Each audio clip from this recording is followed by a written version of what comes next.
Hey guys, my name's Kevin Hendricks, and today I would like to talk with you about the impediments that occur as a result of the aging process, or in some cases, an unfortunate deficiency contrived at birth, and how we can use a musical instrument to reduce or alleviate these obstacles.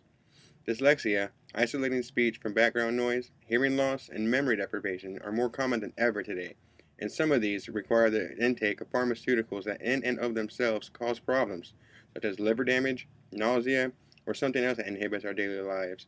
We're solving problems with more problems, and these issues are everywhere and happen more often than you might think. Between 30 to 40% of people over the age of 65 suffer from hearing loss. Mild cognitive impairment occurs in 1 out of 16 people, and 19% of some have some form of dyslexia. These numbers are a bit frightening, and considering these issues can, especially exhibiting more than one of them, lead to isolation that leads to depression and a number of other problems that decrease the value we place on our lives. So, how do we combat these?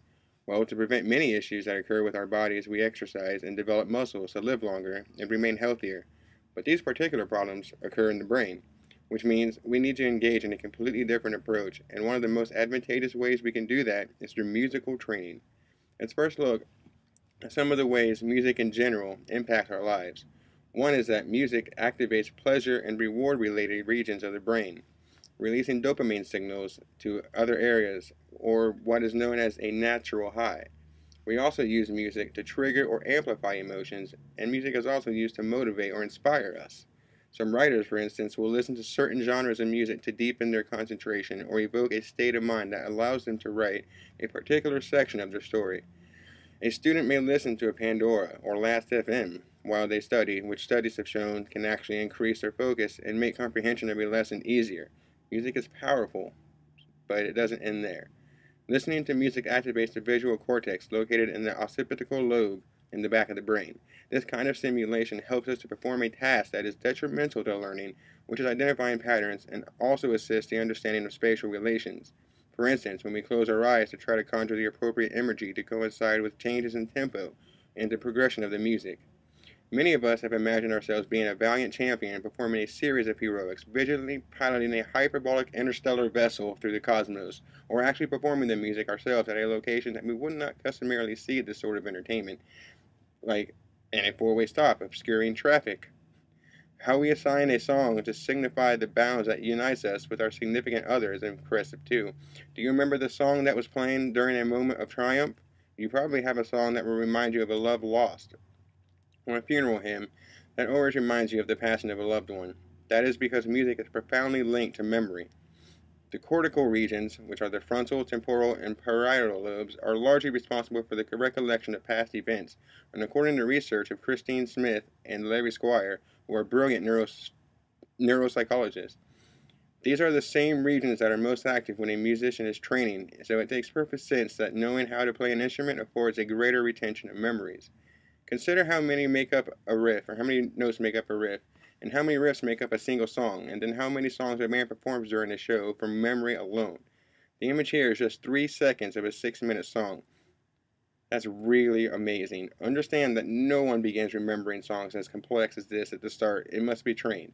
But this clearly illustrates how musical training could enhance your cortex's region's performance. The ability to remember the slew of lessons your professor bombards you with and retaining that information isn't the only benefit from shredding on a guitar or smashing away at the drums. No, I'm not going to get into how it can attract a mate, though I'm pretty sure that it helps. What is one of the most common senses that we lose with age are auditory skills. We all have had to repeat ourselves to our grandfather or our grandmother on more than one occasion, and this is because our bodies begin to shut down in later years and senses begin to fail us. Hearing loss is an unfortunate part of life that is a huge factor responsible for leading us into social isolation and depression. But what if I told you that this impediment could be delayed or possibly avoided altogether? And no, it's not a pill. Having musical training assists your brain to be more adaptable to the deterioration of memory and with distinguishing speech from ambient sounds caused from aging. Dr. Krauss, a neurobiologist, says that the experience of extracting meaningful sounds from a complex system and of remembering sound sequences enhances the development of auditory skills. In the same way that a painter has a keen sense of what emotions are conveyed by a particular color, a musician is also adept with the pitches that are ever present around us Having the ability to separate sounds from each other and focus entirely on a specific sound or voice is not the end of the gifts retrieved from musical training. Dyslexia causes people to have difficulty reading when letters appear similarly, like the lowercase forms of B and D or G and J, but that is not due to visual information. The core result from dyslexia is the difficulty processing sounds, not pictorial data. It's not a rare impediment either. 19% of the nation suffers from dyslexia. Imagine how this affects children in the classroom. They have a difficult time hearing the teacher amid the whispering of classmates, a pencil falling, or tapping on the desk. These children are missing out on some very crucial information responsible for their development at this age, and musical training could be a key therapy for dyslexia. Remember earlier, I mentioned how a person with musical understanding can isolate the sound of the instrument from the many other ones that are being played. Musicians, without actually even realizing that they are doing this, are training their brain to identify patterns and isolating sounds, and that is exactly the problem that dyslexia causes.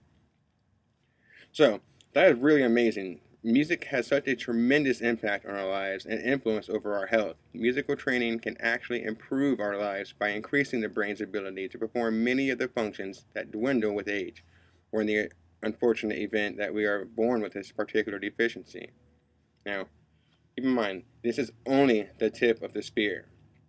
Musical training can actually assist us in many other areas of our lives, not just the ones that I mentioned already.